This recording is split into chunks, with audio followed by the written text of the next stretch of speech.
So beyond just visualizing for imagination's sake, or to create a painting or whatever to create something, the skill of our imagination, the reason why it's worth pursuing an expansion of, and like understanding the mechanics and all of everything. The idea of having a vision, and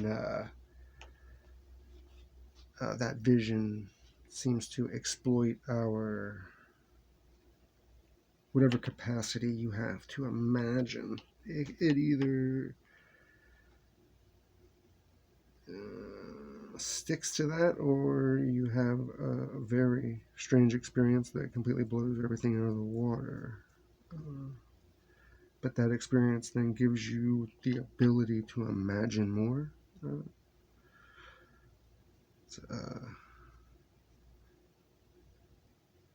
Alex's paintings, however, give us all a bit of a roadmap that can confirm some of our own experiences of what we see. And the reason you want to be able to conjure vivid images and scenes in your head that you not just see but you feel on a visceral level. You're there, you're a part of it. Shit.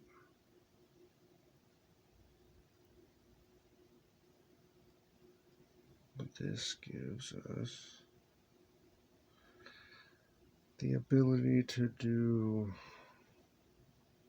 I guess,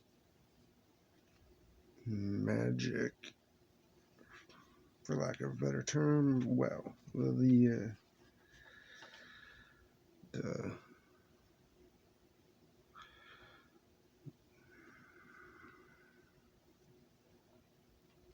the idea of magic in that you are kind of the center of the universe, building yourself up to be able to wield the forces, because you have fallen or descended for whatever reason into the depths of your creation. Now, as an aspect of it, we have the job to purify our being and reconnect to our higher self. Basically, having a true gnosis experience, as far as like the Gnostics would be concerned. So like knowledge and conversation of the Holy Garden Angel.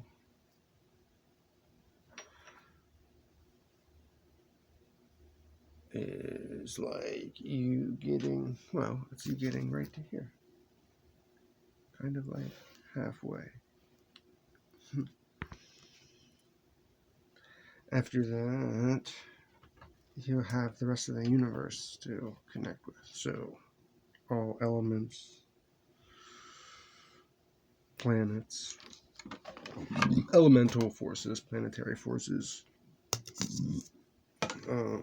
emotional bodies, your psychic body, etheric body, until you get to the point where you're actually building up a light body or a solar body, which isn't inherent in people. It's something you have to create by linking your lower self with your higher self. And part of your higher self is basically you're connected through your intellect, or your higher intellect. There's like a section here that you expand into, or you kind of collapse down. That's like your higher and lower intellect, rock, whatever, Hebrew, barbarous names. But another reason why Alex Gray's paintings are banging, because he has this all mapped out. The sacred mirrors are a map, going from the most physical to the most spiritual. In those two, the sweet spot is in the middle, where you're aware of the end and the beginning. Well, it's not. I shouldn't say it's the sweet spot. It's just it's a stage, I guess. Because the goal is to get to the end. Because at the end, that's when you get back to the beginning, and you can actually start doing real work. Because once you have the experience of the Godhead or the Empyrean, whatever, you basically come back into yourself. But like when you're tripping really hard and it's like you don't know anything about yourself, whatever, and then you slowly start to remember and realize, well, it's like that, sort of, but it's coupled with, that divine knowledge that you are that fallen creator thing that you're so afraid of, or whatever. I don't know. It gets weird. And people experience things differently, and there's different paths along the way. But what I've been getting shown pretty much nonstop is like the middle pillar and the LBR and the hexagram, lesser and greater hexagram, lesser and greater pentagram also. And that's basically to build up the temple or body of divine energy. So you would be a body, a fallen piece of Sophia, a spark, down here, and you would be going to the four corners, doing your spiel. We're actually down here, but we build a temple to raise us up to Tiferet, to do our work. So you create a holy space to do your work, and you have an altar. You can have all kinds of stuff. Could be in the middle of the woods, but you are creating this. This is where you're not just fantasy, but visualizing, feeling the presence. That's why there's certain smells tied to certain angels, and like herbs, and scents, oils, because you're supposed to feel the angel, because the angel or element is an aspect of, it's not just an aspect of God, but like the angels' names are like, the first thing you say is like a God of name. Usually it's like I am, is what it translates into. So you start at the top and you say I am, and then there's all these names of God, and they are God's, judgment, God's mercy, God's intellect, God's like magic. I can't.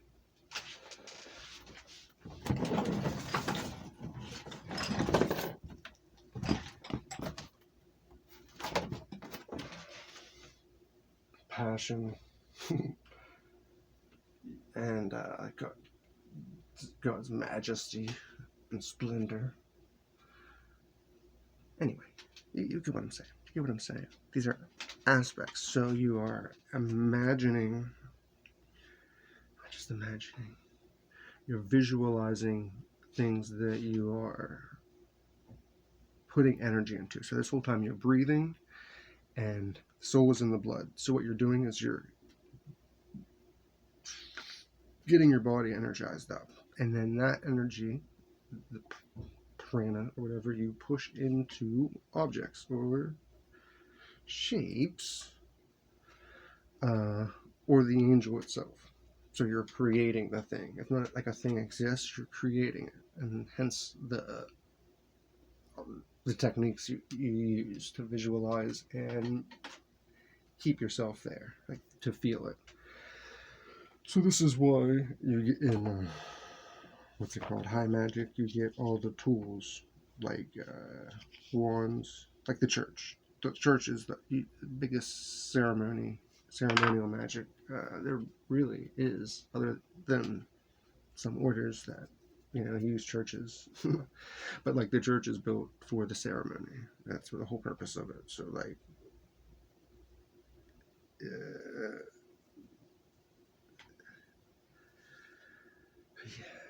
I mean, that's the whole point of Entheon and the chapel eventually, is that it's built for meeting the God within. And there was a person at the New Moon meeting who told a story about going there and having psychedelic, but basically just religious experience, just being near people who are actually serious about it, because what you become is a channel that this energy that you can put into things you visualize pours out into people. So if you want to have more of that energy, you build up you build up yourself, you create that higher self. And the way you do that is creating the temple around you and all the different names and aspects, elements, planetary, elemental, angelic, and then this goes up like to like zodiacal, the deacons of the zodiac, and then like the letters of the name of God and aspects of that. Like that's how high to get to the Godhead. You got to go. You got to create, and then move your consciousness through, which is by like expanding beyond each lower self. So like you start as just a little human, a little seed, a spark, and the point you're working to create this whole big self, and then that self you then move through the universe you created, which is a mirror of this self. And then you lose all these aspects as you go. You shed each one. And at the top, you come back to the center, and it pulls you back down. Because that's what the light is. The light is the world. It's reflecting. It's reflecting itself. So when you go towards the mirror, you get brought back down to the thing. Have you ever seen a portal? You know.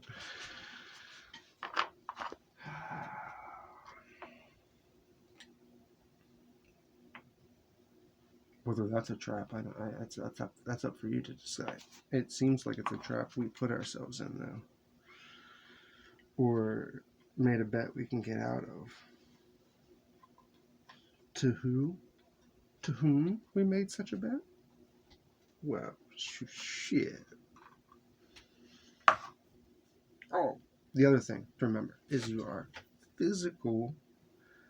Soul is in the blood, so it all starts physical. You will be tempted by aspects of the spirit to go all in, to say fuck the physical, and that is a mistake. That's how I wound up a junkie, because who needs a physical body?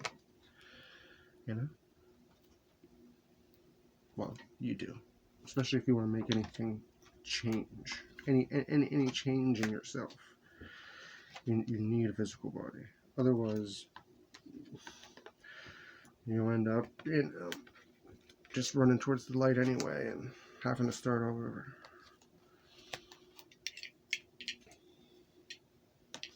Sophia fell when I came home from the opening at Entheon, which is hilarious because this whole thing is about the fall of Sophia, and then I rise back. And I used to be kind of against ritual magic because I had a weird thing with the idea of archons, the archons feeding off of our energy, and that's what we were doing with the magical. But I have come to realize, I've come to learn different truths about the archons, and whether I do the LBR or not has no real, well, whatever.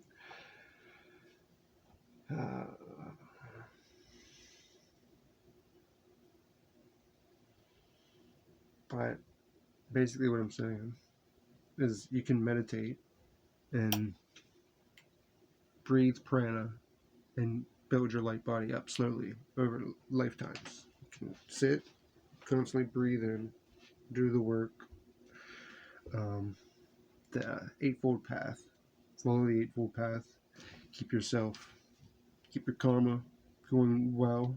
We're always working on something positive as you do. And then, or you can follow Magick, which isn't just about having the world conform to your will. It's actually a process where you, what we've been talking about, purifying yourself, rising to a new level, becoming the Godhead in life, so that you don't have to, like, speed run, speed run your solar body. Instead of over time, you are going to pierce the veil while alive, and which this happens when you're doing meditations too. Well, most of magic is breath work. Incantations is vibratory work. So what you're doing is you're vibrating a name that means, like I said, I am God's judgment, I am God's mercy, I am God, or whatever. You're intoning something that means something similar. And that's like with mantras like Om Mani Padme Hum, that's saying something similar to Behold the Jewel in the Lotus, and stuff like that. So there's similarities, and that magic, it takes a lot of things from a lot of different teachings over the world. It's not an unbroken chain from Egypt or any bullshit like that. It was created like 100 years ago, so you can do it however you want. The names you intone and the sense you use can really almost be anything, as long as you have the idea in your head. The only problem with that is you may be stuck inside of a tree within a Sephiroth if you are hellbent on doing things the wrong way. I don't want to say the wrong way. I just said there is no wrong way. But if you intentionally leave out certain things or overdo others, you will have a tendency to sway.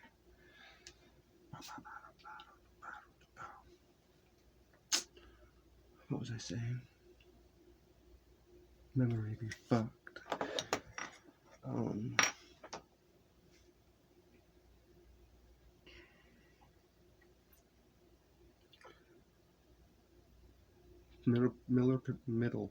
Middle pillar. Jesus. Rubberberry. Rubber. I'm not even gonna try. Unique New York. Yellow leather. Yellow leather. You know what I mean? Should I have done that 20 minutes ago? Yeah. Alright. I think I'm done.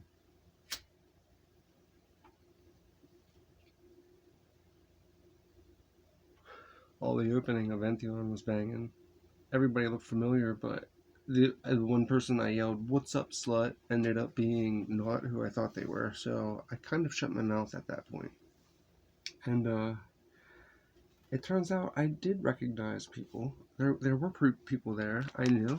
And but you know what? But you know what? They didn't say hi to me. I don't understand. They had to have seen me. I was, well, me in public. So I don't know. I'm a coward, so they probably were trying to say hi, and I didn't recognize them. I'm gonna assume that's what happened. They probably were like, "Yo, what up?" I was probably like, "Yo, what up?"